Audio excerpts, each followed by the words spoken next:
O'zbekiston televideniyasi bu serialni tanlashligining sabablaridan bittasi taxminim bo'yicha biznikilar ko'pincha chet elda o'zini ishini ochmoqchi bo'lsa, ko'pincha choyxona ochadi-da.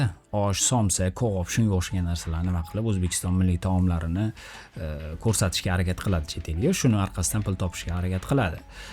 Bu serialda ya'ni shu tarafi O'zbekiston televideniyasiga ma'qul kelgan tarafi, ya'ni restoranga oid bo'lgan masalani olib chiqqanda bu serialda. Bitta faqat restoranga oid bo'lgan masala ketmaydi, to'g'ri. Koreyskiy serialda обязательно sevgi, muhabbat shunga o'xshagan narsalar bo'ladi.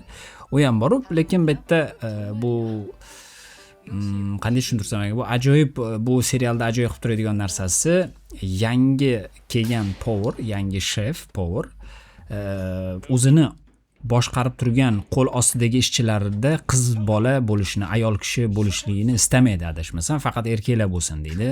Chunki ish qilib erkak bilan ayol kishi bir joyda aralashsa nima buziladi degan ma'noda anaqasi bor. Hozir 2011-2012-yillarda serial haqida gapirishyapmiz. Men hozir yaxshi eslolmayman, lekin eslaganimcha, короче, bitta o'zi qo'ygan qonunni oxirgida o'zi buzib, o'zi o'sha yerda ishlagan qizni yaxshi ko'rib qoladi-da.